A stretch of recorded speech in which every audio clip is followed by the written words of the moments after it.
Hi, இன்னைக்கு நான் ஒரு விஷயம் காட்டுறேன் பாருங்க.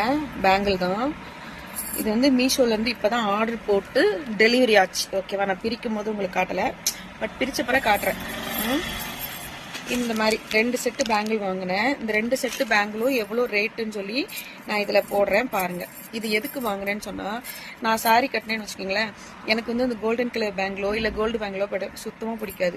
இந்த த்ரெட் பேங்கிள் கலர் கலராக இருக்கும் தெரியுமா, அது ஸ்டோன் பேங்கிள் இதெல்லாம் போட ரொம்ப பிடிக்கும். கண்ணாடி வளையல் அதெல்லாம் ரொம்ப பிடிக்கும். ஓகேவா?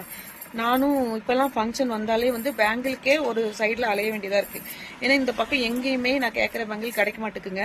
மீஷோவில் நிறைய இருக்குது, பட் ஆர்டர் போட்டால் 2 வாரம் 3 வாரம் கழிச்சு தான் வருது. காசும் அதிகமாக இருக்குது. ஓகேவா? இப்போ நான் இதை வாங்கி, நான் இப்போ வெட்டியாக இருக்கேன் இல்லையா, பகல் ஃபுல்லாக வெட்டியாக தான் இருக்கேன். அந்த டைமில் எனக்கு பிடிச்ச டிசைனை நானே பண்ணிக்கிட்டா எப்படி இருக்கும் அப்படின்னு நான் யோசித்தேன். ஓகேவா? அதனால தான் இந்த பிளெயின் பேங்கிள் வாங்கியிருக்கேன். இதில் நான் ஒரு சில டிசைன் பண்ண போகிறேன். பண்ணதுக்கப்புறம் உங்கள்கிட்ட காட்டுறேன். நல்லா இருக்கான்னு கமெண்டில் சொல்லுங்கள். வேற ஒன்றும் இல்லை, நம்மளுக்கு பிடிச்சதை நம்மளே உருவாக்கிக்கிற வேண்டியதான் அப்படின்னு ஒரு முடிவோடு இருக்கேன். பார்க்கலாம் எப்படி இருக்குன்னு.